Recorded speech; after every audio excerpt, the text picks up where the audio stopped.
All right, guys, welcome back. Today we are going to be reading chapter 6 through 8. So go ahead, go get a blanket because we're going to kind of buckle down for a little bit and breeze through these 3 chapters. But they're so good and they're so deep. So go ahead, get comfy. All right, and then let's follow along as we read for chapter 6. So, chapter 5, we see Atticus getting onto the kids again for making fun of Boo Radley, trying to get him that note. We also see Scout hanging out with Miss Maudie. And getting a little bit more background over Boo Radley as well, and the fact that his dad is really kind of a contentious person and likes to kind of keep the kids locked up, because he thinks that he's better, basically, than everyone else. All right, so let's read chapter 6.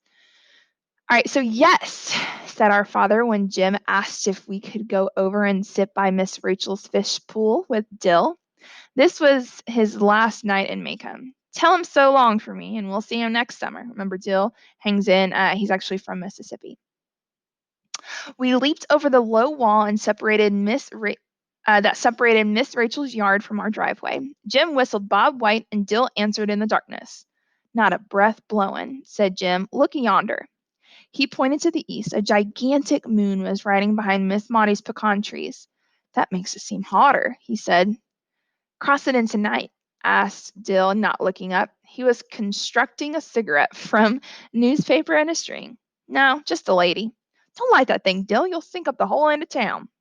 There was a lady in the moon in Maycomb. She sat in the dresser, combing her hair. We're going to miss you, boy, I said. Reckon we better watch for Mr. Avery? Mr. Avery boarded across the street from Miss Henry Lafayette DeBose's house. Besides making change for the collection plate every Sunday, Mr. Avery sat on the porch every night until 9 o'clock and sneezed. One evening, we were privileged to witness a performance by him which seemed to have been his positively last, for he never did it again, so long as we watched. Jim and I were leaving Miss Rachel's front steps one night when Dill stopped us. Golly, looky yonder. He pointed across the street. At first, we saw nothing but a kudzu covered front porch, but at closer inspection revealed an arc of water descending from the leaves and splashing in the yellow circle of the streetlight, some 10 feet from the source of the earth. It seemed to us.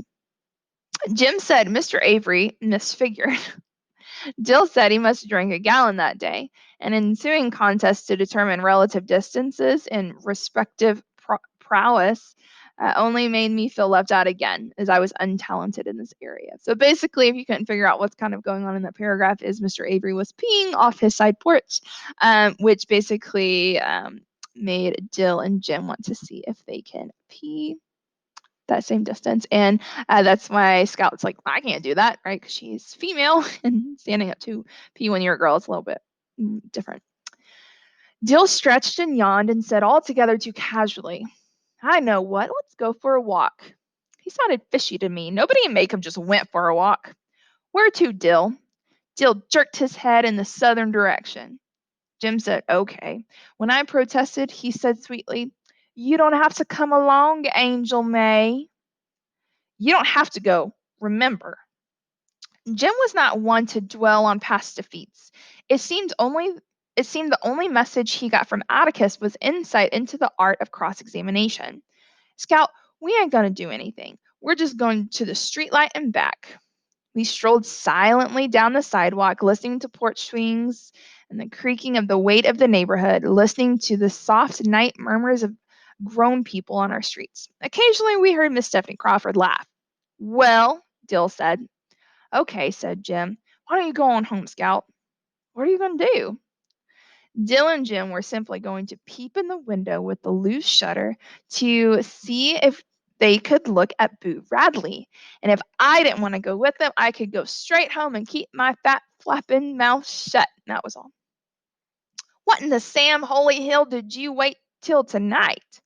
Because nobody could see them at night, because Atticus would be so deep in a book he wouldn't hear the kingdom coming, because if Boo Radley killed them, they missed school instead of vacation, and because it was easier to see inside a dark house in the dark than in the daytime. Did I understand? Jim, please. Scout, I'm telling you for the last time, shut your trap or go home. I declare to the Lord, you're getting more like a girl every day. With that, I had no option but to join them. We thought it was better to go under the high wire fence at the rear of the Radley lot. We stood less chance of being seen. The fence enclosed a large garden and a narrow wooden outhouse. Jim held up the bottom wire and motioned Dill under it. I followed and held up the wire for Jim. It was a tight squeeze for him. Don't make a sound, he said. He whispered. Don't get in a row of collars. Whatever you do, they'll wake up the dead. With that thought in mind, I made perhaps one step per minute. I moved closer when I saw Jim far ahead, beckoning in the moonlight. We came to the gate that divided the garden from the backyard. Jim touched it. The gate squeaked. Spit on it, whispered Dill. You've got us in a box, Jim, I muttered. We can't get out of here so easy. Shh, spit on it, Scout. We spat ourselves dry, and Jim opened the gate slowly, lifting it aside and resting it on the fence. We were in the backyard. The back of the Radley house was less inviting than the front. A ramshackle porch ran the width of the house. There were 2 doors and 2 dark windows between the doors. Instead of a column, a rough 2x4 supported one end of the roof.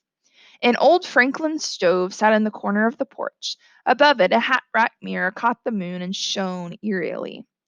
Said Jim softly, lifting his foot. Smatter. Chickens, he breathed. That would be obliged to dodge the unforeseen from all directions was confirmed when Dill ahead of us spelled G-O-D in a whisper. We crept to the side of the house around the window with the hanging shutter. The sill was several inches taller than Jim. Give you a hand up, he muttered to Dill. Wait, though. Jim grabbed his left wrist in my right wrist and grabbed my left wrist in Jim's right wrist. We crouched and Dill sat on our saddle. We raised him and he caught the windowsill. Hurry, Jim whispered. We can't last much longer. Jim punched his shoulder up. He punched my shoulder and we lowered him to the ground. What'd you see? Nothing. Curtains. There was a little teeny light way off somewhere, though. Let's get away from here, breathed Jim. Let's go back around again. Shh, he warned me as I was about to protest. Let's try the back window. Dill, no, I said. Dill stopped and let Jim go ahead. When Jim put his foot on the bottom step, the step squeaked. He stood still and then tried his weight by degrees. The step was silent. Jim skipped 2 steps, put his foot on the porch, heaved himself to it, and teetered a long moment. He regained his balance and dropped to his knees. He crawled to the window, raised his head, and looked in. Then I saw the shadow. It was the shadow of a man with a hat on. At first I thought it was a tree, but there was no wind blowing, and the tree trunks never walked. The back porch was bathed in moonlight, and the shadow, crisp as toast, moved across the porch towards Jim. So we have to ask ourselves, all right, as the kids are out here in the middle of the night, who is out here with them? Dill saw it next. He put his hands to his face. When it crossed Jim, Jim saw it. He put his arms over his head and went rigid. The shadow stopped about a foot beyond Jim. Its arm came out from its side and dropped and was still. And then it turned and moved back across Jim and walked along the porch and off the side of the house, returning as it had come. Jim leaped off the front porch and galloped towards us. He flung open the gate, danced Dill and me through, and shooed us between 2 rows of swishing collards. Halfway through the collards, I tripped, and as I tripped, the roar of a shotgun shattered the neighborhood. So now somebody's shooting at the kids. Dill and Jim dived beside me. Jim's breath came in sobs. Fence by the schoolyard. Hurry, Scout. Jim held the bottom wire. Dill and I rolled through and were halfway to the shelter of the schoolyard solitary oak when we sensed that Jim was not with us. We ran back and found him struggling in the fence, kicking his pants off to get loose. We ran to the oak tree in his shorts. Safely behind it, we gave way to the numbness, but Jim's mind was racing. We got to get home. They'll miss us. We ran across the schoolyard, crawled under the fence to deer's pasture behind our house, climbed our back fence, and were at the back steps before Jim would let us pause to rest. Respiration normal, the three of us strolled as casually as we could to the front of the yard. We looked down the street and saw a circle of neighbors at the Radley front gate. We better go down there, said Jim. They'll think it's funny if we don't show up. Mr. Nathan Radley was standing inside his gate, a shotgun broken across his arm. Atticus was standing beside Miss Maudie and Miss Stephanie Crawford. Miss Rachel and Mr. Avery were nearby. None of them saw us coming up.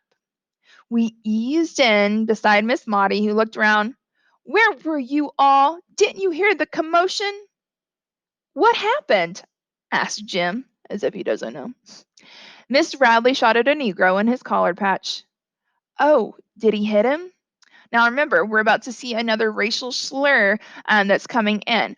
Part of the racial slurs that we are looking at as to why they're being used in the text, besides just the historical context that we have to remember being in the 1930s, Harper Lee wanted to make sure that she's, one, including believable dialogue that would have happened at the time, as well as making sure that she's using this to characterize characters. So Miss Stephanie Crawford, we know, is the town gossip. She's very crude. She likes to kind of make a scene. And so she would use inappropriate language. Scout, when she uses the inappropriate language, we see this because she's naive and she doesn't understand the power behind the words, okay? And again, I won't say the racial slur, but it is important context for the book. No, said Miss Stephanie Crawford. Shot in the air. Scared him pale, though. Says if he sees a white N walking, or if he sees a white N around, that's the one. Says he got the other barrel waiting for the next sound he hears in that patch. And next time he won't aim high, be it a dog, an N, or Jim Finch. Ma'am, Atticus spoke. Where are your pants, son? Pants, sir? Pants. It was no use. In his shorts before God and everybody, I sighed. Mr. Finch, in the glare from the streetlight, I could see Dill hatching one. His eyes widened, his fat cherub face grew rounder. So, right, you remember, nobody knows that the kids were actually the ones on the Radley property. Everyone just thought it was an intruder, which, if Nathan Radley says that he saw a man in his collars, that means that he actually saw that it was actually the kids, and he shot at the kids. With that being said, remember, Jim got his pants stuck in the fence and he still doesn't have his pants. They were stuck. So basically now they're like, why are you not wearing any pants? And so here Dill is going to make up a lie, because we know Dill is pretty good at making up lies. Okay. What is it, Dill? Asked Atticus. I won them from him, he said vaguely. Won them? How? Dill's hand sought the back of his head. He brought it forward and across his forehead. We were playing strip poker up yonder by the fish pool, he said. Jim and I relaxed. The neighbors seemed satisfied. They all stiffened. But what was strip poker? Remember, this shows us that Scout's pretty young. She doesn't know what that is. We had no chance to find out. Miss Rachel went off like the town fire hydrant. Doo-hoo, Jesus, Dill Harris, gambling by my fish pool. I'll strip poker you, sir. Atticus saved Dill from immediate dismemberment. Wait a minute, Miss Rachel, he said. I never heard of him doing that before. Were you all playing cards?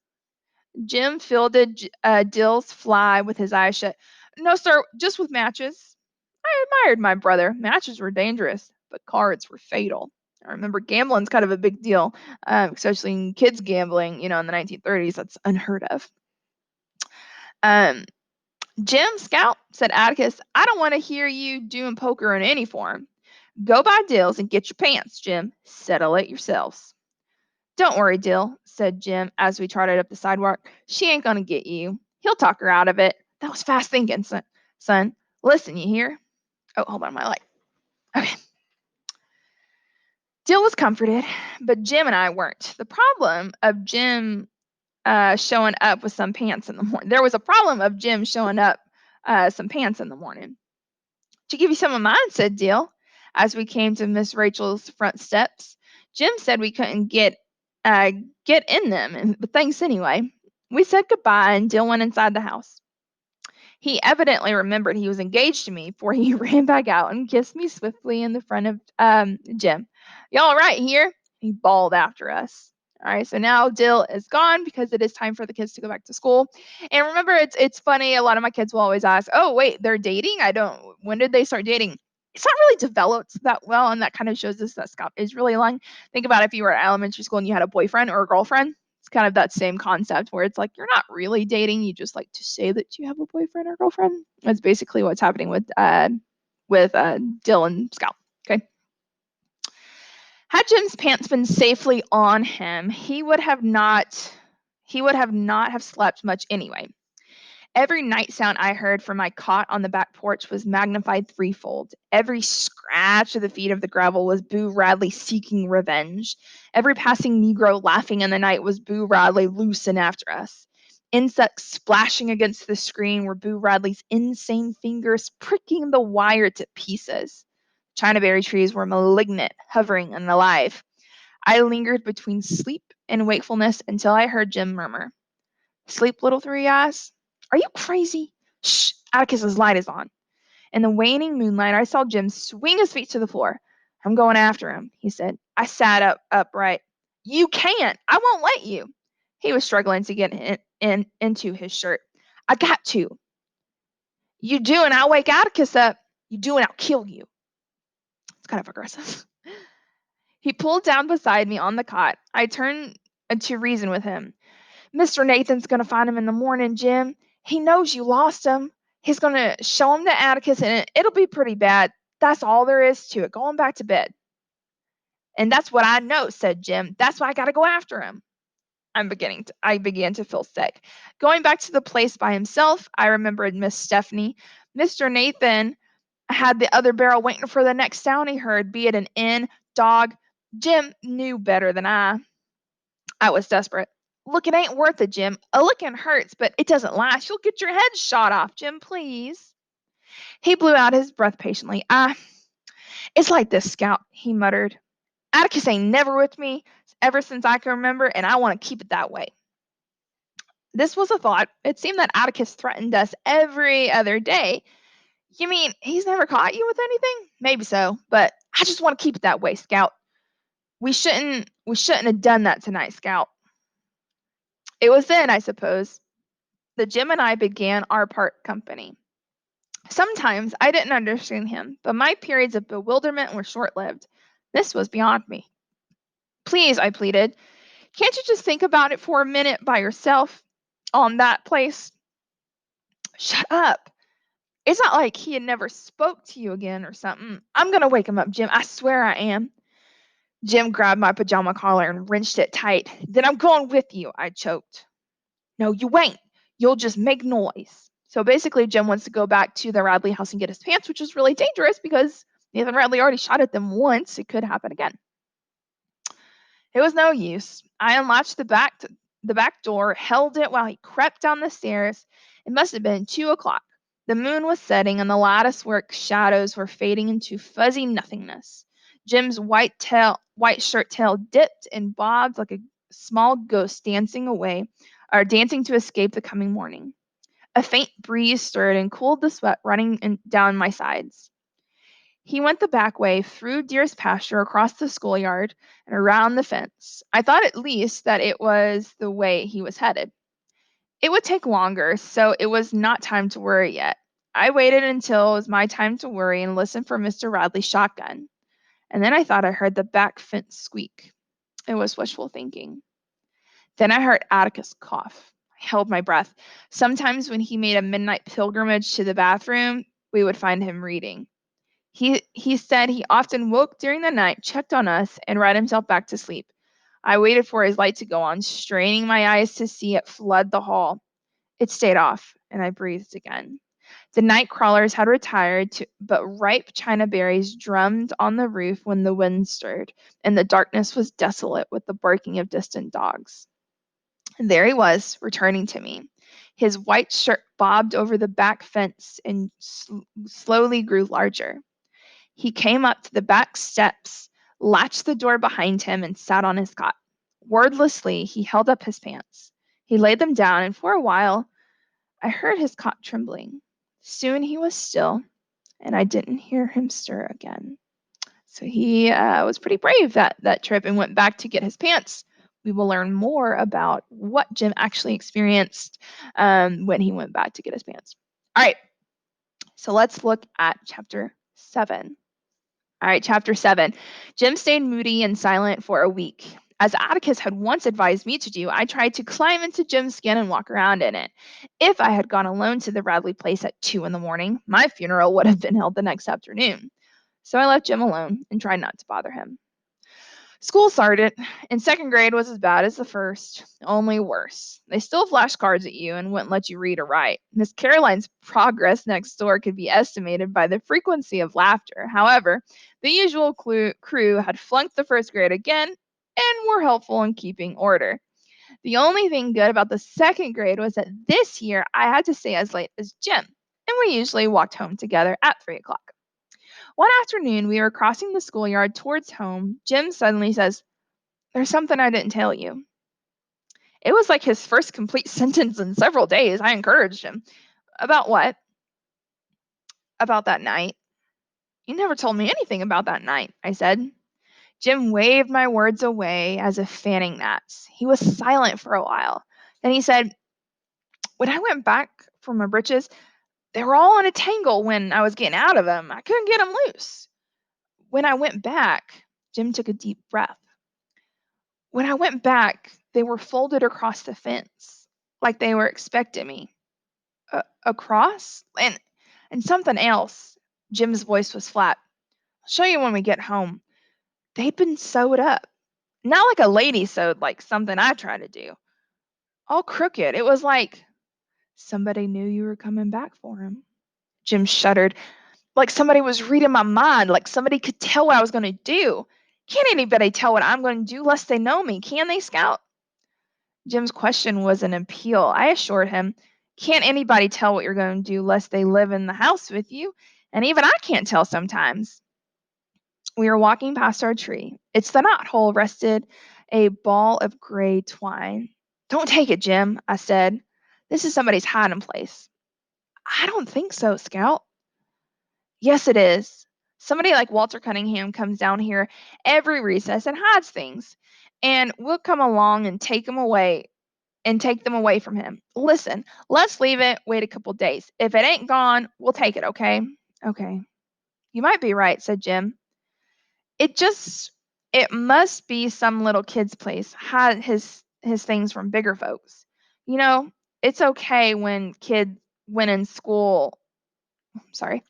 You know, it's only when school's in that we found things." "Yeah," I said, "but we never go by here in the summertime." We went home. Next morning, the twine was where we had left it. When it was still there on the third day, Jim pocketed it. From then on, we considered everything we found in the knothole our property. So we have to ask ourselves, who is putting stuff in the tree? It seems as if the kids want, or as if whoever's putting these things into the tree want the kids to find these things. As well as you have to ask yourself, maybe whoever sewed up the pants used the twine that was put in the tree. Okay, so it's a lot of questions that we're asking ourselves. The second grade was grim, but Jim assured me that the older I got, the better school would be, and that he started off the same way. And it was not until one reached the sixth grade that one learned anything of value. The sixth grade seemed to please him from the beginning. He went through a brief Egyptian period that baffled me. He tried to walk flat a great deal, sticking one arm in front of and one behind him, putting one foot behind the other. He declared Egyptians walked that way. I said if they did, I didn't see how they got anything done, but Jim said they accomplished more than the Americans ever did. They invented toilet paper and perpetual embalming, and that's where we would be today if they hadn't. Atticus told me to delete the adjectives, and I have the facts. There were no certainly defined seasons in South Alabama. Summer drifts into autumn, and autumn is sometimes never followed by winter, but turns to the day-old springs that melts into summer again. That fall was a long one, hardly cold enough for a light jacket. Jim and I were trotting into our orbit one mild October afternoon when our knothole stopped us again. Something white was inside this time. Jim let me do the honors. I pulled out two small images carved in soap. One was the figure of a boy. The other wore a crude dress. Before I remembered that there was no such thing as hoodooing, I shrieked and threw it down. Jim snatched them up. "What's the matter with you?" he yelled. He rubbed the figures free of red dust. "These are good," he said. "I never seen any this good." He held them down to me. They were almost perfect miniatures of two children. The boys had on shorts, and a shock of soapy hair fell into his eyebrows. I looked up at Jim. A point of straight brown hair kicked downwards from his part, and I had never noticed it before. Jim looked from the girl doll to me. The girl doll wore bangs, and so did I. "These are us," he said. "Who did 'em, you reckon?" "Who do we know around here who whittles?" I asked. "Mr. Avery?" "Mr. Avery just does like this. I mean, carves." Mr. Avery arranged a stick of stovewood per week. He honed it down to a toothpick and chewed it. "There's old Miss Stephanie Crawford, sweetheart," I said. "He carves all right, but he lives down the country. When would he ever pay any attention to us?" "Maybe he sits on the porch and looks at us instead of Miss Stephanie. If I was him, I would." Jim stared at me so long I asked what's the matter, but got "Nothing, Scout," for an answer. When we went home, Jim put the dolls in the trunk. Less than 2 weeks later, we found the whole package of chewing gum, which we enjoyed. The fact that everything in the Radley place was poison had slipped Jim's memory. The following week, the knothole yielded a tarnished medal.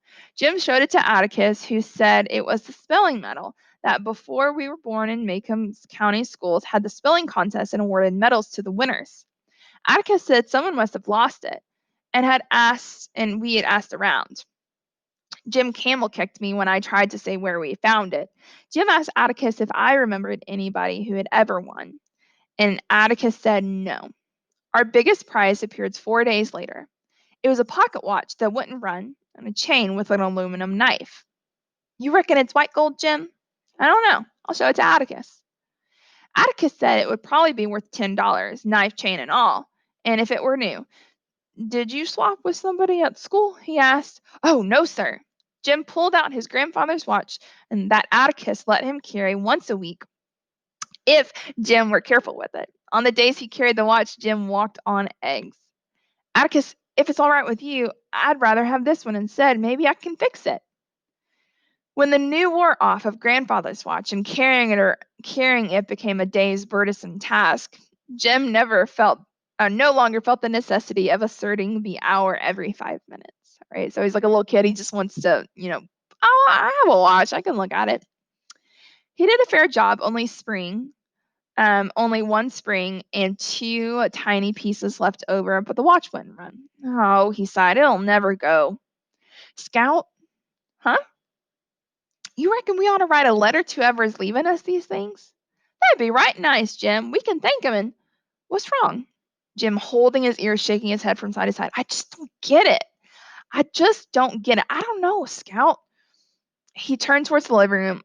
"I've got a good mind to tell Atticus." "No, I reckon not." "I'll tell him for you." "No, don't do that, Scout." "Scout."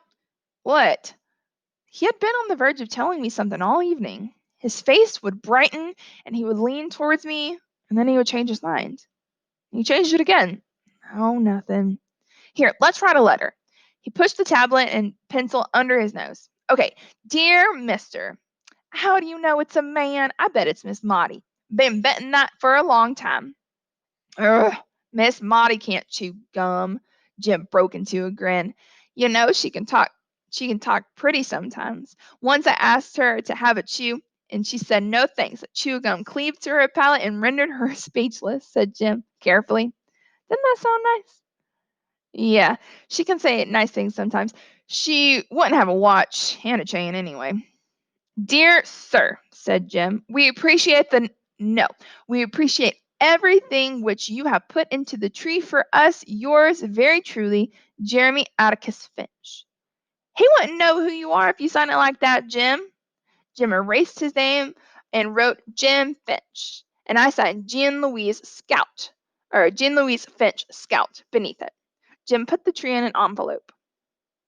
Next morning, on the way to school, he ran ahead of me and stopped at the tree. Jim was facing me when I looked up, and I saw him go stark white. Scout! I ran to him. Somebody had filled in our knothole with cement. Don't you cry, Scout. Don't you cry now, Scout. Don't you cry now. Don't you worry, he muttered at me all the way to school. When we went home for dinner, Jim bolted his food and ran to the porch and stood on the steps. I followed him. Hasn't passed by yet, he said. Next day, Jim repeated his vigil and was rewarded. How do you do, Mr. Nathan? Remember, Nathan Radley is Boo Radley's brother who comes out once a day. Morning, Jim, Scout, said Mr. Radley as he went by. Mr. Radley, said Jim. Mr. Radley turned around. Mr. Radley, did you put cement in that hole in that tree yonder? Yes, he said. I filled it up. Why'd you do it, sir? Tree's dying. You plug them with cement when they're sick. You ought to know that, Jim. Jim said nothing more about it until late afternoon. When we passed by our tree, he gave it a meditative pat on its cement and remained deep in thought. He seemed to be working himself into a bad humor, so I kept my distance. As usual, we met Atticus coming home from work that evening. And when we were at our steps, Jim said, Atticus, look down yonder at that tree, please, sir. What tree, son? The one on the corner of the Radley lot coming from school? Yes. Is that tree dying? Why, no, son, I don't think so. Look at the leaves. They're all green and full. No brown patches anywhere. It ain't even sick. That tree is healthy as you are, Jim. Why? Mr. Radley said it was dying. Well, maybe it is. I'm sure Mr. Radley knows more about his trees than we do. Atticus left the porch, and Jim leaned on a pillar, rubbing his shoulders against it. Do you itch, Jim? I'd asked as politely as I could. He didn't answer. Come on in, Jim, I said. After a while, he stood there until nightfall, and I waited for him. When we went to the house, he had been crying. His face was dirty in the right places, and I thought it odd that I had not heard from him. All right, so for some reason, it seems like Mr. Nathan Radley knows that the kids have been getting gifts from the tree, and he wants to put that to an end. And so we have to ask ourselves, who is giving these gifts to the kids, and why does Nathan Radley not want that to go on anymore? All right, so let's go on to chapter 8. All right, chapter 8. Very suspenseful chapter. All right, so just kind of prepare yourselves. For reasons unfathomable to the most experienced prophets in Maycomb County, autumn turned to winter that year. We had 2 weeks of the coldest weather since 1885, Atticus said. Mr. Avery said it was written on Rosetta Stone that when children disobeyed their parents, smoked cigarettes, and made war on each other, the seasons would change. Jim and I were burdened with the guilt of contributing to the aberrations of nature, thereby causing unhappiness to our neighbors and discomfort to ourselves. Old Mrs. Radley died that winter, but her death caused hardly a ripple. The neighborhood seldom saw her, except when she watered her cannas. Jim and I decided that Boo had got her at last. But when Atticus returned from the Radley house, he said she died of natural causes, to our disappointment. Ask him, Jim whispered. You ask him, you're the oldest. That's why you ought to ask him. Atticus, I said, did you see Mr. Arthur? Atticus looked sternly around his newspaper at me. I did not. Jim restrained me for further questions. He said Atticus was still touchiest about us and the Radleys, and it wouldn't do any to push him. Jim had a notion that Atticus thought about our activities that night last summer were not slowly confined to strip poker. Jim had no firm basis for his ideas. He said it was merely a twitch. Next morning, I awoke and looked out the window and nearly died of fright. My screams brought Atticus from his bathroom half shaven. The world's ending, Atticus, please do something. I dragged him to the window and pointed. No, it's not, he said. It's snowing. Jim asked Atticus would it keep up. Jim had never seen snow either, but he did know what it was. Atticus said he didn't know any more about snow than Jim did. I think, though, if it's water like that, it'll turn to rain. All right, the phone rang, and Atticus left the breakfast table to answer it. This was Eula May. All right. He said as he returned, and I quote, as it had not snowed in Maycomb County since 1885, there would be no school today. That's super exciting, right? Oh, hold on. Let me see. Beep, beep, beep. There we go. Okay. There's no school today. Eula May was Maycomb's lead-in telephone operator. She was entrusted with issuing public announcements, wedding invitations, setting off the fire siren, and giving first aid instructions when Dr. Reynolds was away.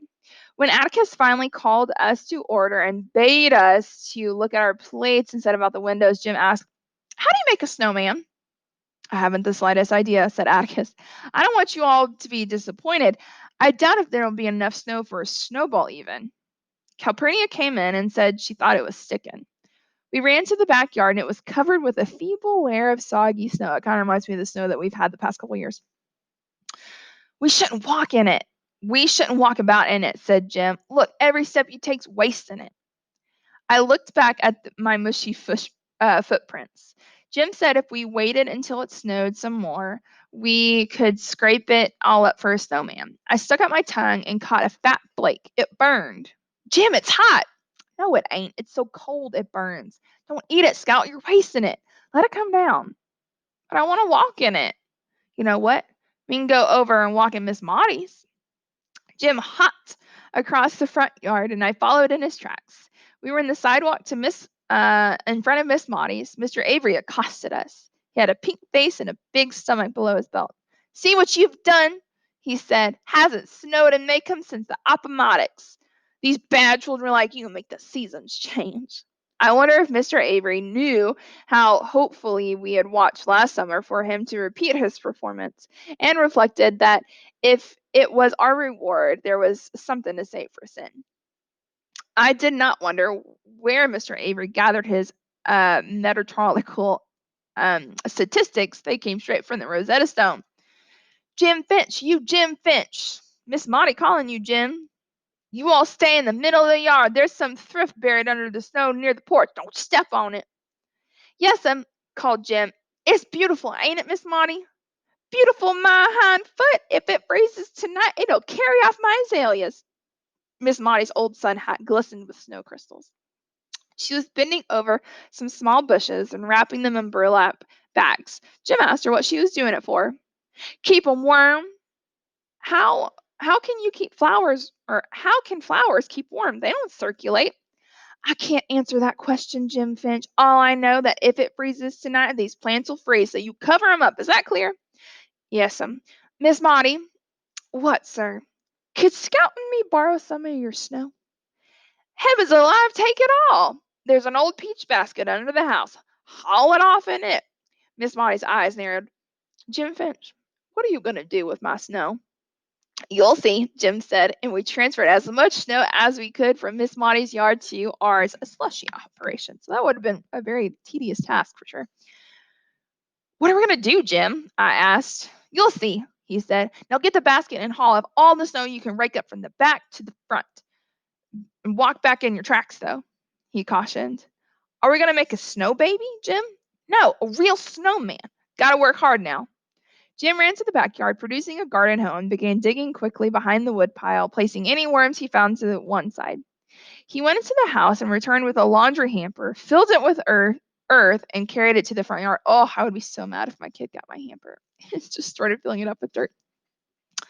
When we had 5 baskets of earth and 2 baskets of snow, Jim said we were ready to begin.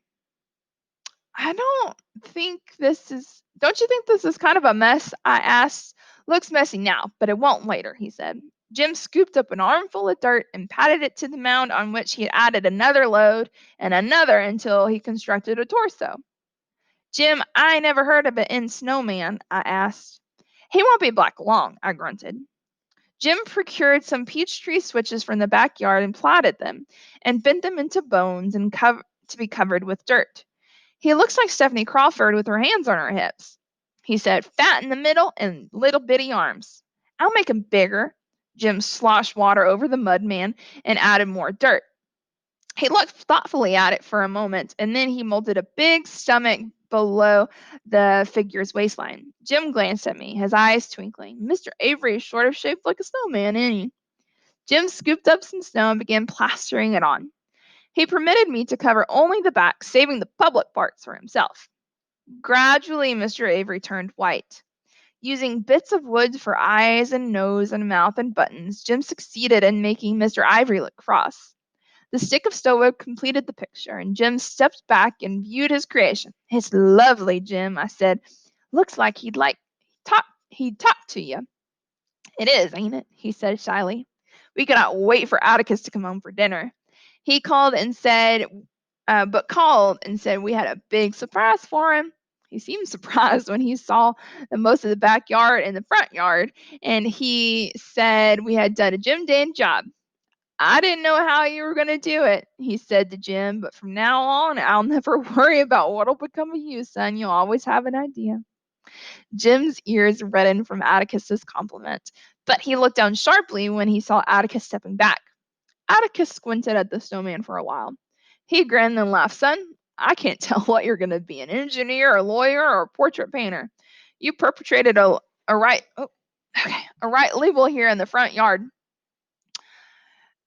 We've got to disguise this fellow. Atticus suggested that Jim hone down the creature's front a little and swap the broom for the stove wood and put an apron on him.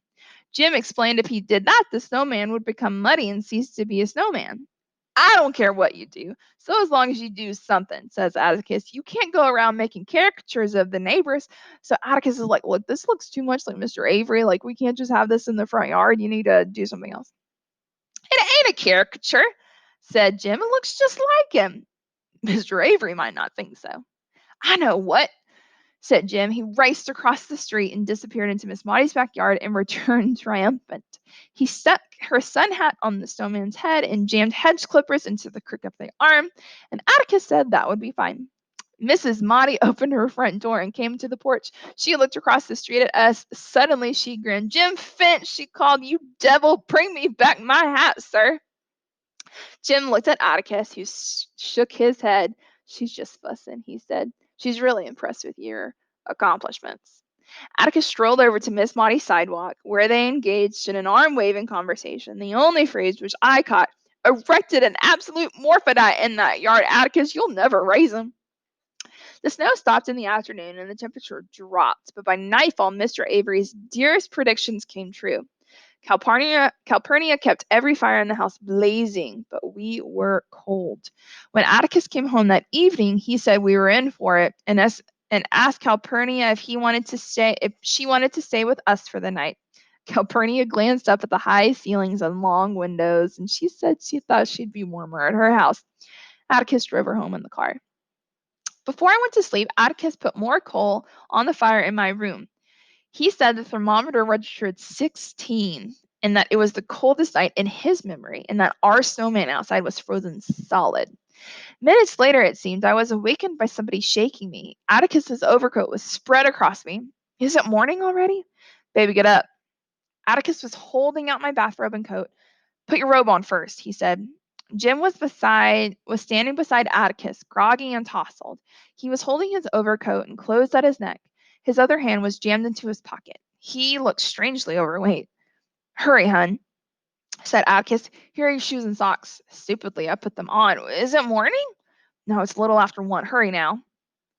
That something was finally wrong. Got through to me. What's the matter? But by then, he did not have to tell me. Just as the birds know where to go when it rains, I knew there was trouble on our street. Soft tatata-like sounds and muffled scurrying sounds filled me with hopeless dread. Whose is it? Miss Maudie's, hun, said Atticus gently. At the front door, I saw fire spewing from Miss Maudie's dining room windows. As if it was to confirm what we saw, the town siren wailed up the scale to a treble pitch and remained there screaming. Is it gone? Moaned Jim. I expect so, said Atticus. Now listen, both of you. Go down and stand in front of the Radley place. Keep out of the way, do you hear? See which way the wind's blowing?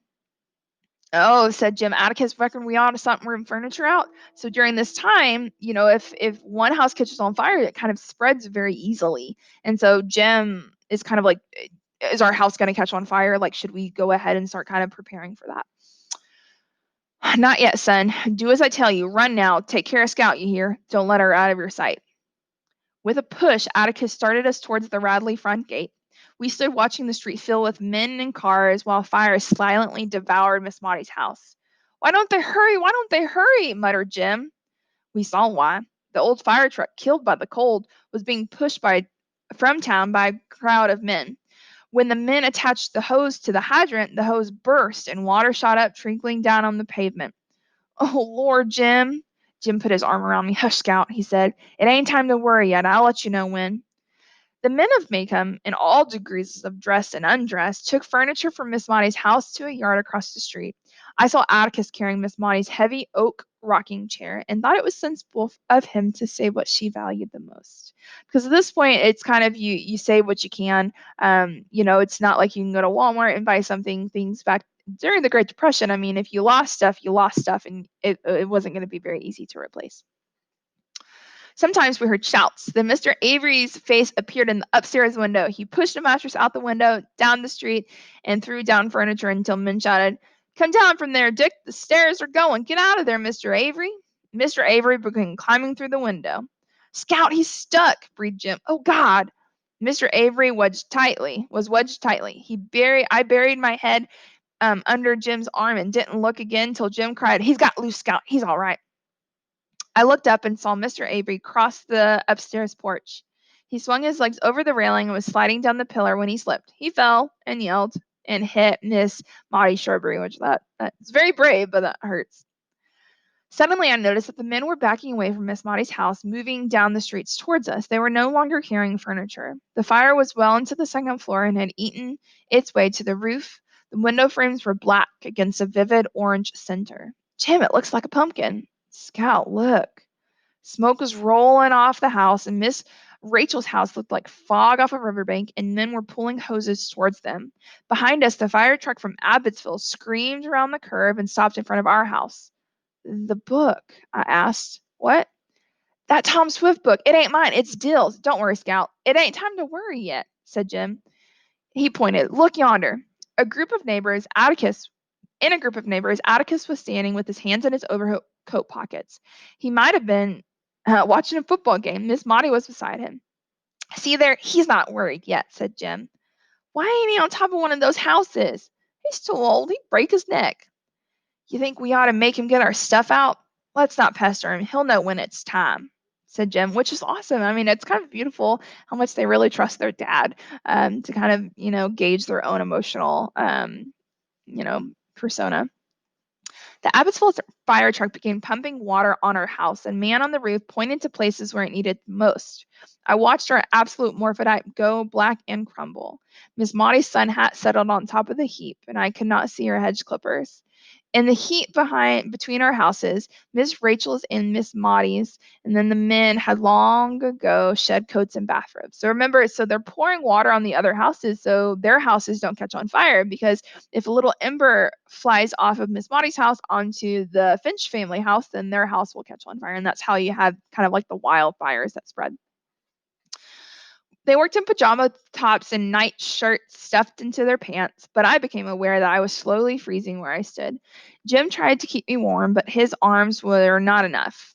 I pulled free of it and clutched my shoulders. By dancing a little, I could feel my feet. Another fire truck appeared and stopped in front of Miss Stephanie Crawford's. There was no hydrant for another hose, but the men tried to soak her house with hand extinguishers. Miss Maudie's tin roof quailed the flames. Roaring, the house collapsed. Fire gushed everywhere, followed by a flurry of blankets from men on top of the adjacent houses, beating out sparks of burning chunks of wood.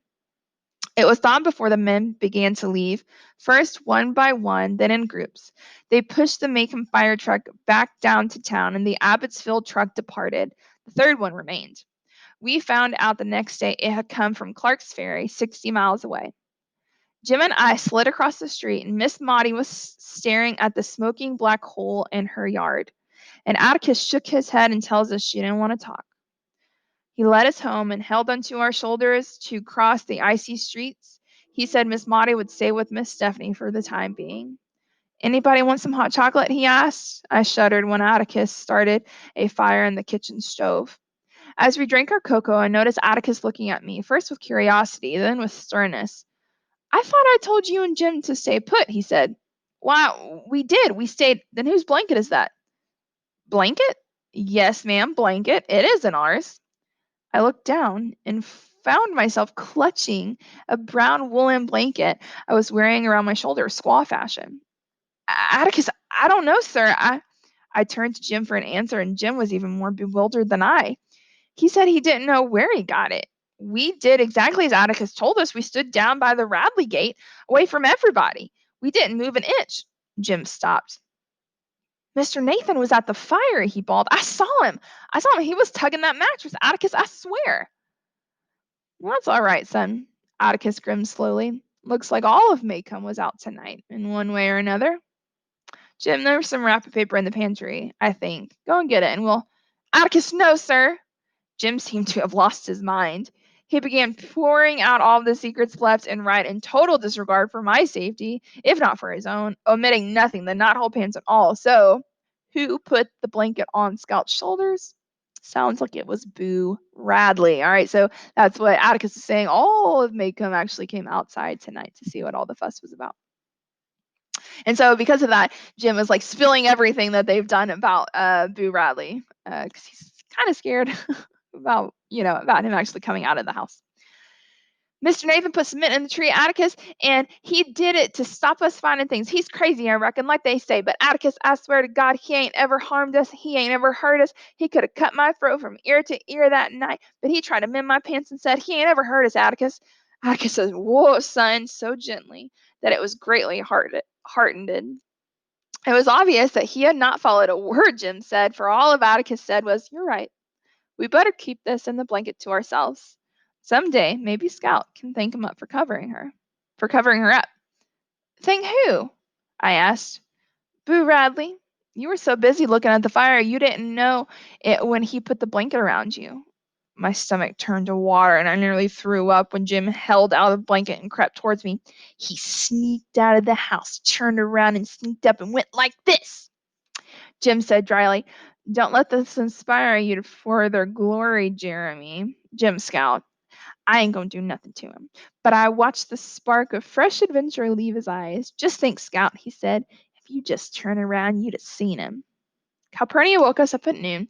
Atticus said we no need to go to school that day. We'd learn nothing after no sleep. And Calpurnia said for us to try and clean up the front yard. Miss Maudie's sun hat was suspended into a thin layer of ice and like a fly in the amber, and we had to dig under the dirt for her hedge clippers. We found her in the backyard gazing at the frozen, charred azaleas. We're bringing back your things, Miss Maudie, he said. We're awful sorry. Miss Maudie looked around and the shadow of her old grin crossed her face. Always wanted a smaller house, Jim finished. Gives me more yard. Just think, I have more room for my azaleas now. You ain't grieving, Miss Maudie? I asked in surprise. Jim said her house was nearly all she had. Grieving, child? Why, I hated that old cow barn. Thought of setting fire to 100 times myself, except they locked me up. But don't you worry about me, Jean Louise Finch. There are there are ways of doing things you don't know about. Why, I'll build me a little house and take a couple roomers, and gracious, I'll have the finest yard in Alabama. Those bale and grass will look plain puny when I get started. Jim and I looked at each other. How'd it catch, Miss Maudie? I asked. I don't know, Jim. Probably the flue in the kitchen. I kept a fire in there last night for my potted plants. Here, you had some unexpected company last night, Miss Jean Louise. How'd you know? Atticus told me on his way to town this morning. Tell you the truth, I'd like to have been with you. And I'd have the sense to turn around, too. Miss Maudie puzzled me. With most of her possessions gone and beloved yards unshambled, she still took a lively, cordial interest in Jim and mine affairs. She must have seen my perplexity, and she said, one thing I worried about last night was all the danger and commotion it caused. The whole neighborhood could have gone up. Mr. Avery will be in bed for a week. He right stove up. He's too old to do things like that. And I told him so. Soon as I get my hands clean and when Miss Stephanie Crawford's not looking, I'll make him a lane cake. That Stephanie crossword's been after my recipe for 30 years. And if she thinks I'll give it to her just because I'm staying with her, she's got another thing coming. I reflected that if Miss Maudie broke down and gave it to her, Miss Stephanie couldn't follow it anyway. Miss Maudie said once again to let me once let me see it. Among other things, the recipe called for 1 large cup of sugar. It was a still day. The air was so cold and clear, we heard the courthouse clock clink and rattle and strain before it struck the hour. Miss Maudie's nose was a color I'd never seen before, and I inquired about it. I've been out here since 6 o'clock, she said. Should have frozen by now. She held up her hands. A network of tiny lines crisscrossed her palms down with dirt and dried blood. You've ruined 'em, said Jim. Why don't you get a colored man? There's no note and sacrifice in his voice when he added, or scout 'em me, we can help. Miss Maudie said, thank you, sir. But you've got a job to do over there, of your own over there, she pointed to our yard. You mean the morphodite? I asked. Shoot, we can rake him up in a jiffy. Miss Maudie stared down at me, her lips moving silently. Suddenly, she put her hands to her head and whooped. When we left her, she was still chuckling. Jim said he didn't know what's the matter with her. That was just Miss Maudie. All right, so it's a very, very interesting chapter. Boo Radley came out, and we learned a lot more about Miss Maudie's character. All right, bye, guys.